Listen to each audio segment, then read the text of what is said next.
everyone. I have a super special guest today. We have Dr. Lucie Mitchell. She is a PM&R specialist. I always get the letters incorrect. And she has spinal intervention. She's a creator. She is an artist.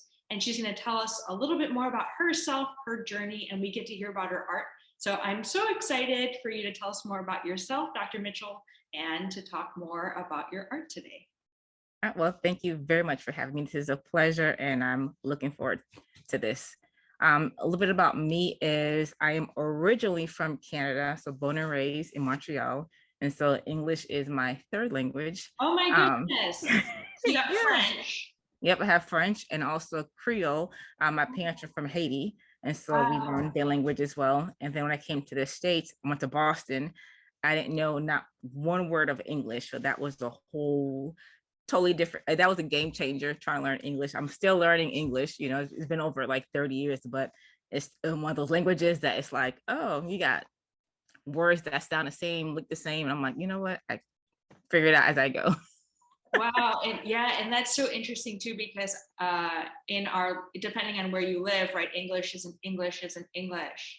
Right. Wow. And so like from Boston, I finished my school in Boston. I did like high school in Boston and in college in Boston. I went to Holy Cross in Massachusetts. And then it was still too cold for me, so I moved south. And then I went to grad school in Atlanta. And of course, the dialect in Atlanta, as far as English, totally different, you know, so I had to learn that whole different slang or whatever down there, and then kind of stayed in the South. I did med school in Tennessee at DCOM, so DeBusk College of Osteopathic Medicine. I did my internship at Manatee, that was in Florida, and then my residency at UAB in Birmingham, and my fellowship also in Birmingham at Alabama Ortho Sports and Spine. And so now I'm in attending. Oh my goodness, yeah, you've definitely been all over, and I'm just thinking the Northeast you're absolutely different than the South. And when you were getting into medicine, when did that start for you? When were you interested in that? Yeah, and so when I was in middle school, if you asked me what I wanted to do, my goal was to be an archaeologist in Egypt, digging up fossils, going to pyramids. I was all about that. I still am all about that, actually. And then after a while, I think in high school, I started getting more into the sciences, and then decided, you know what, I kind of like the medicine track, but I didn't have any mentors. So I didn't even know how the process went. I didn't know what the steps were. And then when I went to college, that's when I was like, you know what, okay, I'm going to go in pre-med. So I was like an English major, creative writing minor, and I was pre-med. And then along that pre-med track, and I was like, oh, this is what this is about, you know? And even then, the whole talk about MCAT, all that, I didn't know any of that stuff. And so that was like, you know, like a slap in the face, because my pre-med advisor at the time was not really helpful. And so then I didn't go into med school right out of college. I went to grad school first. And it was in grad school in Atlanta. That's when, you know, those advisors, you know, especially Dr. Matayoshi, he pretty much said, hey, this is how this works. You know, here are the steps. And that's how I was able to kind of take those necessary steps to get to where I am now. And what were you studying in grad school? And so I got a master's in science and biomedical sciences. Got it. Yeah. So before medicine, I was actually teaching anatomy and physiology to college students and pre-nursing students, and also taught neurohistoanatomy. Wow, amazing. And I like the pyramids. I'm seeing like the artistic side in architecture. I always think it's a lot. You have to be artistic and you have that visual acuity that it seems like it would go very well together with the art that you've now created. So I know I interrupted you when you were explaining. So now you're in attending, and how is that for you? It's good. It's different. You know, before, you know, when you're training, you know, your time is not your own time. You know, because I also have a family. So I have 2 kids. So I have a daughter and I have a son, you know, and big age gap. So my daughter, she's 13 now, my son's 4. And so, you know, going through residency and everything else, you know, it's not easy, you know, with little kids and stuff, or even pregnant during residency. And so that was, you know, a challenge, but it's worked out pretty well. You know, as far as now I'm an attending, I can go to the soccer games, I can go to the cheer stuff, I can go to all the competitions, I can go to the museum if I want to, you know. So it's like I have I feel like I have my time back and I can get into my art even more now as an attending. And And so, because for me, that started in middle school as far as the art stuff. yeah, I want to hear about everything all at one time. So I'll try to not ask you all of my questions at once. But for anyone that is that does have children during residency or that's pregnant during residency, did you have anything that you could recommend for them as tips?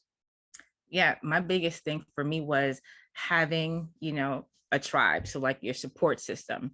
So, besides, you have your family, you have, anything else from that standpoint. But I had great friends who are always there because they were going through this with me. Some of them have kids, some of them didn't have kids. But either way, it was like, hey, we have to study, we have to learn all this stuff here. So literally, they would come to where I was staying. They would help pack up some stuff for my daughter. They would bring snacks, and literally would be like, in the study room, she'd have like a little tent, some snacks, a little tablet. She would keep herself entertained while we would study all night long. We take turns for the anatomy lab. So there were times when, now I would wrap her up in a little trash bag, which is horrible to say, but we'll take her to the anatomy lab and we would have her there while we're studying so that way, she didn't get dirty. Sometimes she'll be on my hips, sometimes she'll be sitting on stuff. This way we can, get things done by any means necessary. And so it's great to have like that tribe. But also in med school, my professors were super supportive. The dean, there were times when daycare would like literally close for no reason. Like I would drive up, we had a big test. And I remember the daycare was closed. It was not a holiday. It was a random like Wednesday. And I'm panicking because I'm like, we have this huge test and I don't have anywhere for her to go because I'm in the middle of nowhere, Tennessee. So I just got all her stuff, got back in the car, drove to school. I literally marched to my dean's office and said, hey, I got a test in 5 minutes, but I'm taking the baby bag off. And I'm like, but here she goes. She's potty trained. I'll be right back. And I just left her there. And then, but I came back from the test. I mean, they had the whole suite turned into like a little playground for her. They had like little skeleton, little bones from anatomy and stuff that she could play with. I mean, she was just fine. So having that support was huge. Yeah, and thank you so much for sharing, because a lot of times we hear like people who put off our life while we're going through med school, we go through residency, and like to keep living and also to find that supportive community. Like that's something that I hold dear to my heart as somebody that relied on that through my own residency journey. It's just mind blowing to give that perspective, because like as somebody that didn't have kids in residency, I can't even fathom what that's like. So thank you so much for sharing. And now, absolutely. Yeah, and now that you're the attending and you get to go to the soccer games and you're spending more time on art. So let's hear more about this art. Yeah, so initially, I enjoyed painting and drawing since middle school. But in middle school in 7th grade, I had an art teacher, Mrs. Pascal. We didn't get along. And so, I would draw things and she would say, no, this is not great or whatever, but you're in 7th grade, you just, playing around. But then I remember we had a project as far as you got to pick like a different state and you have to do a drawing to represent that state. So I picked Hawaii. And so I had to draw like a Hawaiian girl with the whole luau theme, the whole nine, and I liked it. And I thought it came out pretty good. But she looked at it, but she never said anything about it all, year. So I figured maybe I failed because that was like your final grade. So when it came to like, later on, like even like the following year, and I'm in 8th grade, and I'm like, well, I passed art, because I got an A, but then now it's 8th grade, I'm still doing whatever she tells me to do. Come 8th grade graduation, I get the art award. And I'm like, what? Are you serious? Yes. Right. And she was like, I never told you anything because you would do whatever you want regardless. That is so funny. So to me, like, and that was more motivation. And then when I went to high school, my high school had this pathway as far as you can go into the media technology pathway, you can go into like arts and science, you can do life sciences. So it was like the like photography media pathway. So more into like the art stuff. So I got to learn how to use Photoshop and learn how to produce like a TV show and news broadcasting and journalism and photography. And so I fell into the arts even more at that time. And then college came, about my majors, but I still kept up with the art. And then now, you're in med school and doing all this stuff for your time. Again, is just in the books and all that. And so that kind of took a back burner. But then when I was in fellowship, I did spine and I love anything spine. And I was trying to figure out, well, how do I tie in, my love for medicine and my love for art so I can get like the best of both worlds. And then that's when I started doing more like spine photography. I love and with that. Yeah, I absolutely love it. And I'm curious to know what got you so interested in the spine. I don't know, for me, it's always about like, when you would hear people say, oh, I hate back pain. I hate back pain. I'm like, why? Because to me, it's like being a little detective, trying to figure out, okay, you hurt here. That's fine. But why do you hurt here? And I love figuring out as far as like mapping out the nerve pathways and seeing where one thing goes with which track goes to where. That's always been like my love as far as, oh yeah, you're having back pain. Tell me more. And I feel like I'm playing detective. Like my husband's law enforcement. And so I feel like, hey, I can be detective, like, with my things. And he's like, no, just stay in your lane. Wow. No, I think you were right, though. I think your lane is being a detective, because we often hear, misdiagnosed back pain because people don't step backwards and really dissect kind of what you have just mentioned, is looking for the evidence to point where is it coming from. And for you to have that cap on to do your due diligence, I have high respect for you, because back pain can go from very benign to extremely severe diagnosis, right? Oh yeah, very much so. And a lot of times, you get somebody has back pain, but they see the MRI and it looks clean as a whistle. I'm like, yeah, but you're still having pain. So then I love being able to dissect things out and kind of, tease out, where it's coming from, what's the cause. And from there, I can actually treat the actual problem and not just say, oh, you have back pain, here's some, oxycodone or whatever, which doesn't help the situation, And so I like, putting on my detective hat and going about that way. And then when I looked into my own spine, because I don't have back pain, right? But I do have pain down my leg. And so I figured, okay, well, just for kicks and giggles, let's see what this looks like. And then come to find out, like my L5S1 is a hot mess. It's, degenerative, and, I have stenosis. I have a, listhesis, like a slippage. And I'm like, whoa, okay, great. And so I'm like, that looks pretty bad. But then I decided to turn my own spine into art. That way it looks nice and pretty, and it doesn't make me think about, what's actually going on. It looks something, worth looking at. And that turned into my whole, like, I guess my niche of things. And I added that to like my, portfolio of my artwork, and it pretty much just took off from there. Yeah, so I know that I had a sneak peek at where your art is located. It's absolutely beautiful. And I love the little excerpts, the narratives that you give to give the story. But for people that may not be familiar, can you say where that's located and a little bit more of an example of what they might find on that website? Yeah. And so the name of the site is Phoenix, like the bird Phoenix, Noir, so NOIR designs.com. And on Instagram and on Facebook is the same handle. And what you'll find there is there's different categories of my artwork. So there's anything from, the Phoenix Gallery to the Noir Gallery, which are, my spine, whether it's, images of my lumbar spine or my cervical spine. And each one has like a little story as far as, where that came from. But there's also a gallery that is not related to spine, but it's more of images of portraits. And so some of them are like during the COVID time. So there's one, it's called like, touch, because during COVID, we couldn't touch anybody. And when it comes to medicine and spine, and when I'm doing my physical exam, like I have to touch, and even when you're seeing a patient, in the clinic, just touching their arm or say, hey, I understand what you're going through. And I'm sorry to hear that. That alone means, it means a lot to a person, and not having that connection, took away, a lot of what we would see as, a healing or just an understanding to the next person. So having that, disconnect with the patient, it pretty much, it made nothing. I mean, the patient didn't suffer, but it was lacking that extra component to make them feel comfortable or make them feel like, hey, I understand what you're going through kind of situation. And so there's a gallery on my webpage that goes over that. And then also there's a gallery that has this acrylic paintings. So these are my original work of art. Some of them resemble the spine, like somebody with scoliosis. Others resemble, just a lot of abstract, art. So people can see flowers in the paintings. They can see owls, they can see hearts. You see all kinds of things. And I'm just like, it's whatever you want it to be, as long as it's therapeutic for you, I'm all for it. And you have different, I like the one with the mind where it's spiraling. I'm like, and I was looking, I'm like, I would like one of those right there, right there. And like, I could relate to so many, especially the one you have one from Chicago, right? Because I was like, I'm from Chicago, and I was just thinking about the pier.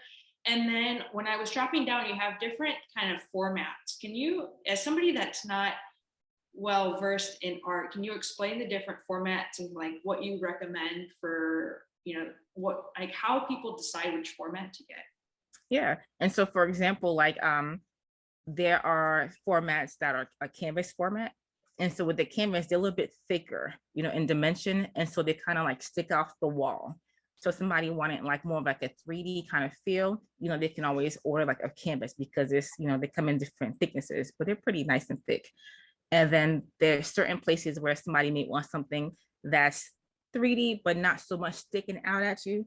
And that's where they can get something like an acrylic version, because it's a lot thinner, right? It's easy to carry, but it's a little bit heavier, than a canvas. A canvas you can just take off the wall and, you can kind of do whatever. It's not that heavy. But like an acrylic kind of painting, it can be thin, but super heavy, depending on, how big the painting is as well. There's also different formats as far as like, it feels like a board, not like a cardboard, but it's, it's hollow, but it's sturdy at the same time. So if you want to put like, tons of books on it, it's not going to have an indentation on the painting, it'll be nice and sturdy. And so I have those like hanging up in my clinic, as far as like, those kind of boarded throughout the different exam rooms, because people like to touch the paintings, or knock on them. So even if it fell, it won't break kind of situation. So it's nice and sturdy for those kind of settings. And that's a good segue, because, we mentioned earlier, you were telling me that your art is in a hospital. Yeah. And I would love for you to share more about that, because it seems like those, when I was at the hospital, I'm like, oh, that's probably the good one to have at the hospital. Can you share how that came to be and what is displayed at the hospital? Yeah. So I remember, when you're walking through the hospital, the hallway, or even on the floor, there's usually like, like that old and like gloomy, boring, what I call boring, gloomy art, and it's like, okay, a hospital's already sad and gloomy, nobody goes there to have a good time, and when you're walking down the hallway, you see paintings of like just, imageries of like forest or whatever, but it's really dark. And as far as the color, and the frames are super old, and you're like, okay, what is this, And then when you go to like a hospital room, especially like, outside of the ICU, things of that sort, like on a rehab floor, for example, the rooms are empty. It's like the bed, the whiteboard where you can write things on for the family, and like a window, maybe a window. So the patients are looking at these four walls all day and all night, and it's like, it's not great. So I remember walking by one time, and I'm like, why aren't there any like updated paintings on these walls? Why? I'm like, why already it looks so gloomy? And somebody mentioned, hey, well, do you have things that you could recommend? So I say, yeah, check out my website. And next thing you know, there was like tons of orders coming in, and then they were all going to like the hospital. And I'm like, where y'all putting these? And then I walked in one time, like a couple months later, and it was like super bright, and like all these paintings, and they were like my paintings.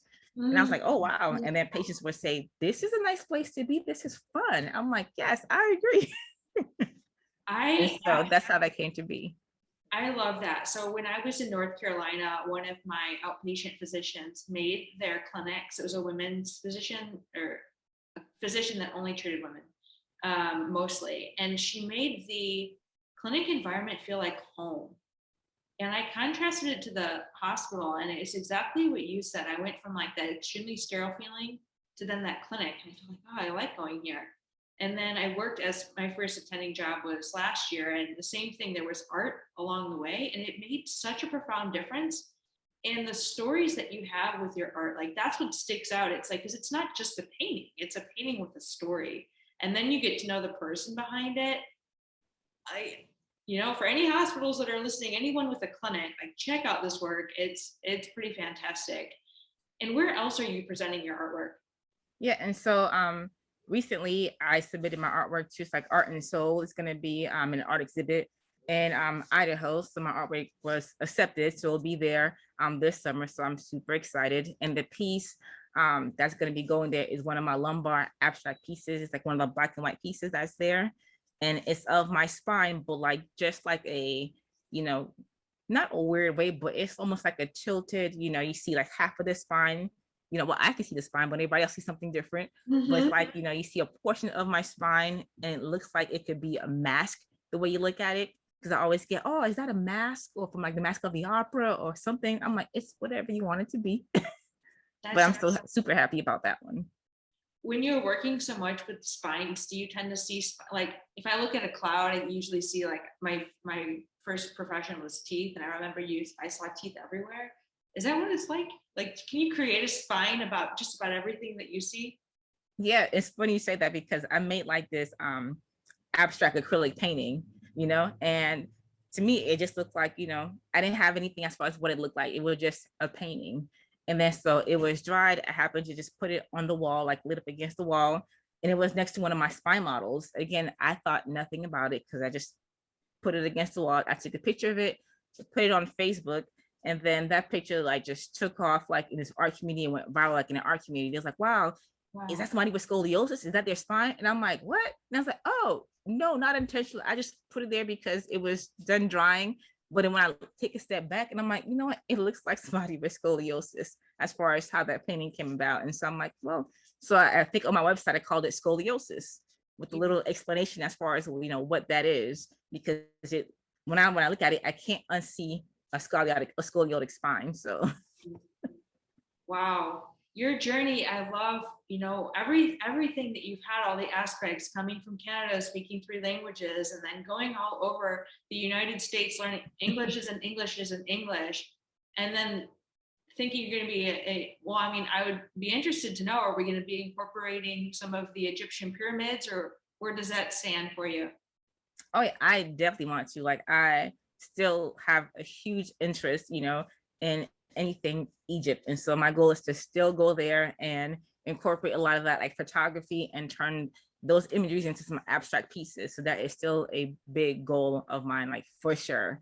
And so I'm hoping to do that, very soon. That's like my number one on my bucket list right now. Yeah, And so we'll have so to definitely keep tabs on you, because that will be really fascinating. And what interests you in Egypt? it was again, middle school.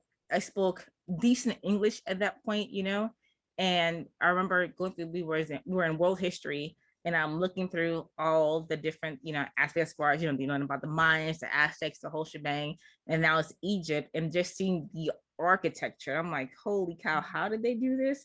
And just the hieroglyphics and the symbols, and like the art just like spoke to me. I'm like, this is it. And so I thought, I'm gonna be this when I grow up. Yeah, that's so funny. I liked one letter. And so we learned hieroglyphics, I think it was like 6th grade. And there was a letter I really liked, but we were supposed to spell out our name, but I liked the letter and it didn't register to me that was not in my name. And I started with it. And I was like, what am I doing? It was just like, I was mesmerized. It's like, wow, this is very fascinating. it, And it really is. yeah, so we'll keep But an eye on you for that for sure, as you decide exactly what you want to do with those next steps. oh yeah, for sure. And then also, I'm working on some commission pieces as far as some abstract acrylic paintings. And so that those have been super exciting because then the patients, they're pretty much kind of the patients. I'm doing some for patients and other clients too, but they pretty much say, hey, you have free reign, here's the color palette that I would like. And then I can just like take off with it. And so that's been one of the best things ever as far as like they're not very picky. They say, whatever you create, we'll be super happy with it. Yeah, And so I'm always my biggest critic. So I'm never satisfied with the final product, but that's just me. yeah. So say that again, because I'm sure other people can relate to this. Yeah, I'm like, we're our own biggest critic, Mhm. our own biggest like, downfall, so to speak, because I'm never satisfied with my creations. But everybody says this is perfect. And I'm like, really? I'm like, I don't really like it. But if it's not about, it's not up to me, because if that's the case, I would never put my stuff out there because I would never like anything, but just putting it out there because, when it comes to art, it's literally in the eye of the beholder. So what I think is like not great, somebody out there thinks that's the best thing since sliced bread. And so you just never know. Yeah, and I'll make sure to go ahead and put your information for the website so that everyone can check that out and be mind blown and compare. I think it's so important to hear that you don't think that. I think it's absolutely incredible, and to hear that you say that, and then they'll be able to kind of see their story and where that relates to, and that courage that you have to just put it out there. And are there any other life lessons or anything that you'd want to convey and recommend to the audience? Yeah, when it comes to medicine, that's one aspect of things that we do, but it's not all that we do. And so for me, when it comes to my art, yes, it's a business, but at the same time, it's also very therapeutic for me. It minimizes, the burnouts, because in medicine, you can get burnout very, very, very quickly. You can get burnout at residency, you can get burnout even in med school. And so finding something outside of medicine that's going to alleviate a lot of that stress for you is going to be something that is needed. I mean, necessary, because there's times when you want to throw in the towel in medicine, but you have something else to kind of turn to that's going to take your mind off the stresses of medicine. That's going to be your saving grace. And so don't let medicine consume you, but just let it be a small part of, what you do. Thank you so much. I love that. And thank you for sharing what you do with us. And I think, thank you. Yeah, because even coming from a consumer of the art, like that's another step outside of it's using medicine and also giving a beauty to medicine from a different angle. So when we think about like having that perspective as you go in and look at the spine differently, it even I think is helping to prevent that redundancy and that burnout, because it becomes such like a creative outlet while you're at work, does it not? It does, because when I describe the spine to all my patients, I tell them, one thing is it's not one size fits all, because I describe the spine as being on like the highway when you're driving. So there's the main highway when you're driving. There's where you can pull over and change your tire when you're driving. And it's also where you exit off the highway. And so if you have your spine in a spinal cord, that's on the main highway. And then you have, the facet joints where you twist and turn your body. That's where you can pull over and change your tires. And the nerves getting off the spine, as far as whether it's going like down L34, L45, L5S1, that's where you exit off the highway. So when they have that imagery in their mind, I can guide them as far as, okay, based upon what's happening with you, there's an issue on the main highway as far as like central stenosis, or there's an issue where you get off the highway because you have, a pinched nerve. So that's, a foraminal stenosis or what have you, or an impingement, or there's issues with the facet joints as far as the hypertrophic or the arthritic. That's when there's an issue, where you change your tire. So when I paint that picture for them, they can understand exactly what's going on, exactly at what level and what's happening. And then they're able to go home and describe their issue to their spouse or their partner or whoever, without having to say, well, I don't know what she's talking about because she uses like stenosis and spondylosis, and I don't know what these words mean, versus, oh, I have an issue where you get off the highway, and they can remember, oh yeah, that's where I have a pinched nerve. And so just painting that picture of the spine for them, they're able to, we're eye to eye, and they can go off and describe their situation or their problems to anybody after that without an issue, because they understand exactly, what's happening when they're driving down their highway, which is their spine highway. Well, thank you so much. This is fantastic. I have loved hearing all about you and your artwork, and I appreciate you being here today. Thank you so much for having me. And everyone that's going to try to find Dr. Mitchell will go ahead and put her contact information below, and thanks for being here. All right, well, thank you.